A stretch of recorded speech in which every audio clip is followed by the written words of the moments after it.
لأنه بدنا نروح على موضوع تاني كمان له علاقة بالرضاعة.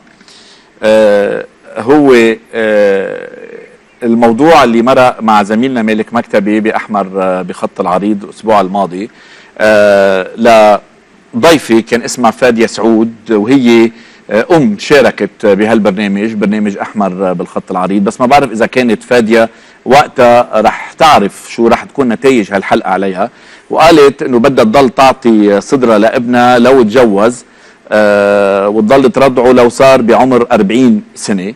بس برجع بقول إنه هاي الحلقة عملت أزمة كتير كبيرة لفادية بعد ما انعرضت، لدرجة انه فريق عملنا زار بلدة طرزة بقضاء بشري ليستمع لفادية بعد الانتقادات الكتيرة يلي طالتها على مواقع التواصل وبالبرامج كمان. فكان رد المحيطين بفادية ان ما بدها تطلع ابدا بالاعلام، وانها مستاءة كتير من الصورة يلي ظهرت فيها بالبرنامج، وهي اليوم يعني اذا بدكن محبطة بدرجة كتير كبيرة. ما بعرف اذا كانت هي بالفعل عارفة لوين رايحة وعارفة شو هو موضوع الحلقة، وإذا كان بالفعل كلامها اجتزئ مثل ما عم بيقولوا الناس اللي حواليها إنه اجتزئ كلامها بطريقة لإنجاح الحلقة من دون أخذ بالاعتبار إنه شو ممكن ينعكس هالموضوع عليها. ما بنعرف. خلونا بالأول نتذكر نحن وياكم كيف ظهرت فادية بأحمر بالخط العريض، وشو قالت وشو صار بعد الحلقة. اي طريقه تربيه بعدك متمسكه فيها لابنك اللي عمره 6 سنوات اللي انت بتعامليه على اساس هو عمره شهر؟ الرضاعه.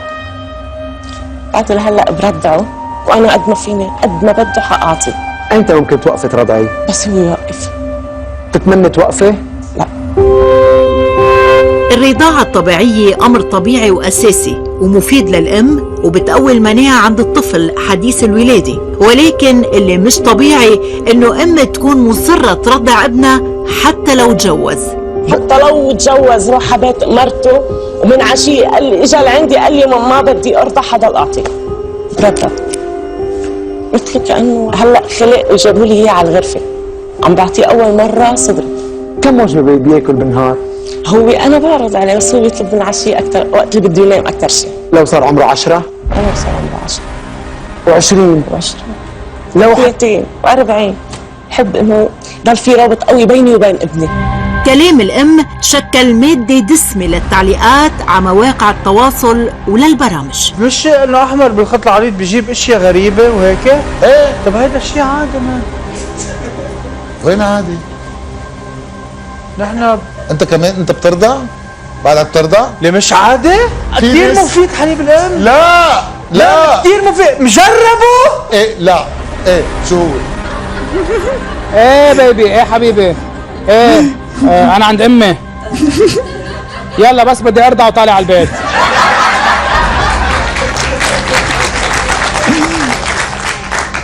لا بوقف عادي. يلا حبيبي بس خلص بدي ربع ساعة بس. ما فهمت يعني انه بيوعى الشاب الصبح بيرضع وبيروح على الشغل؟ كيف يعني؟ عنده بريك غدا بالشغل مثلا. اوكي بيترك الشغل بيرجع على البيت مثلا بيقول لها ماما جهزي لي صدرك بدي ارضع، عندي بريك غدا.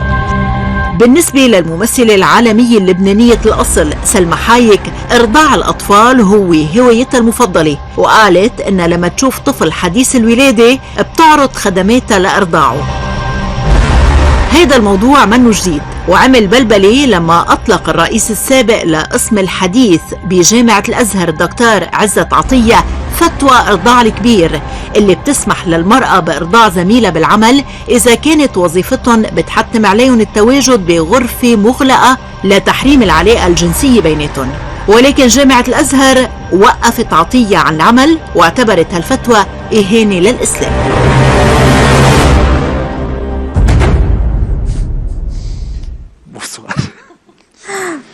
ما بعرف الحلقة كيف مبلش الليلة، بس بالفعل يعني خلينا نحكي انه هيدي الحلقة بالاول دكتور كارولين عثمان اخصائية توليد وجراحة نسائية وسكسولوج. نعم.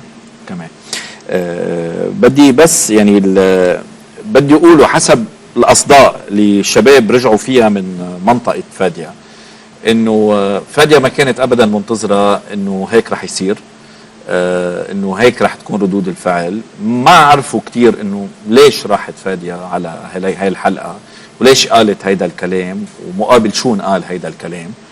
اللي بيعرفوها يعني كانوا متفاجئين انه ليه ظهرت بهيدي الصوره. مثل ما شفنا انه تاخذ الموضوع صار في نوع من الاستغلال. ايه مش الاستغلال، خلينا نقول انه موضوع كان مادي دسمه للسخريه ولكل هيدي المواضيع، بغض النظر اذا كانت فاديه مظلومه او مش مظلومه بهيدا الموضوع، ولكن هيدا موضوع انفتح. يعني بنعرف انه علاقه الام باولادها بتبقى كتير يعني قويه، بس لدرجه انه مثل ما كنا عم نسمع انه الام بتبقى بدها ترضع ابنها لعمر 40 سنه. هيدا كلام رح نحكي عنه هلا ليش فاديه قالت هيك، بس بحب بلش اول شيء انه علاقه الام بطفلة هي علاقة كتير سامية، من أجمل العلاقات الإنسانية. فبقى رح نحكي علميا طبيا، بليز ما تشوهوا هيدي العلاقة. هلا تشوهت برأيك باللي سمعناه؟ أكيد، يعني وقت يصيروا يحكوا بهيدي الطريقة بين أم وبين طفلة، هيدي أم عم تحكي. هلا بنحكي علميا ليش حكيت هي بهيدي الطريقة. رح نحكي بس بدقيقتين شو هي فوائد الرضاعة الطبيعية عند الطفل وعند الأم، لنشوف أهميتها. عند الطفل بتزيد مناعته، يعني الأم بتعرف إنه وقت عم تعطي حليبها لابنها هي بهدفها إنه تقوي له مناعته ضد الأمراض، منهم الأمراض السرطانية بتخف عنده. بالموت المفاجئ عند الطفل كمان بنخفف من نسبته بشكل كتير كبير. نسبة الذكاء عند الطفل كمان بتزيد مع الرضاعة الطبيعية. يعني واحد لما يعلق مع حدا بيقول له الله يبعث لك حدا راضع من حليب امه كمان. يعني بس لبعد السنتين، لبعد عمر السنتين. هلا هون بس كمان انتر بارونتيز بدي اقول انه كمان الرضاعه الطبيعيه عندها فوائد صحيه عند الام، هي انه بتقلل كثير من نسبه سرطان الثدي، عندها سرطان الرحم، امراض السكري والضغط. في كلمه قالت يعني سالها مالك قال لها انه هو بيبقى مبسوط ولا انت اللي بتبقي مبسوطه؟ قالت له هو مبسوط وانا كمان مبسوط. مزبوط. هلا هون علميا كيف بيفسرها العلم؟ اول شيء المده الطبيه المطلوبه، يعني الجمعيه الامريكيه للاطفال بتوصي انه الرضاعه لمده سنه هي اقل شيء. بهالطريقه بهالفتره الزمنيه بياخذ الطفل حاجته من غذاء الام. اذا فيها الام تمدد للسنتين بيكون كتير منيح، بس مينيموم لازم تكون سنه. هلا بعد السنتين هيدا قرار بيرجع للام وللطفل. عند الولاده الطفل الحليب منين بتجيبه؟ ما هي هيدي يعني هلا عم بتقول ابنها عمره 6 سنين عم بترضعه، منين عم بتجيب الحليب الرضاعه؟ غده الثدي طول ما هو الولد عم بيعمل سوسيون بتضلها تفرز، يعني الهرمونات عم تفرز عندها. هلا اكيد ما في شيء مثل ابدا ما في شيء جنسي من هيدا الموضوع. هيدا السؤال انه يعني لانه صار في ايحاء وكانه يعني مزبوط. يعني حرام، يعني فاديه انظلمت يعني بالشكل اللي اتاخذ فيه الموضوع او مزبوط. تمت معالجه الموضوع او تداوله ما بعد الحلقه اسيء الفهم حقيقه رغبة هذه السيدة، يعني أخذوها وهي كتير لأنه بتحب ابنها كتير، لأنه بدها تكون مع ابنها كتير. هرمونيا أبدا ما بتتفسر هيك، بالعكس عند الولادة وعند الرضاعة هرمونات الجسم عند السيدة الأستروجين والبروجستيرون بيوتوا بشكل كتير قوي، يعني ما بيكون في عندها أبدا رغبة جنسية. من هالناحية علميا رغبة عاطفة بين أم وابنها، بس رغبة يعني عاطفة مش ممكن تتطور أكثر من هيك. لا. طيب والحالة اللي شفناها عند فادية دكتور موجودة عند كتير ناس؟ هو مش بس ديبا بوطننا، هو ديبا انترناسيونال، يعني مزبوط. في مجلات انترناسيونال بس موجودة، يعني حالة شائعة. ايه بتعرض حتى على الكفر تبعها صور لأم عم بترضع بنتها عمرها 6 سنين و4 سنين. هلا كيف بيتفسر هيدا طبيا؟ انه الام ما بدها تعتبر انه طفلة كبر، طفلة انفصل عنها.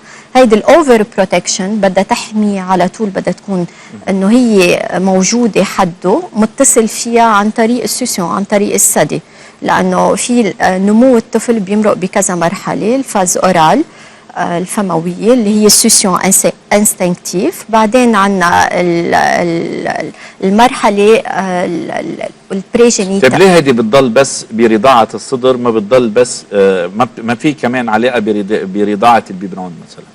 ليش ما يعني ليش اللي بياخد بيبروني مثلا ما بيتعلق فيها مثل اللي بيتعلق بصدر امه؟ لانه وقت اللي يخلق الولد بيعتبر انه جسده وجسد الام هن جسد واحد.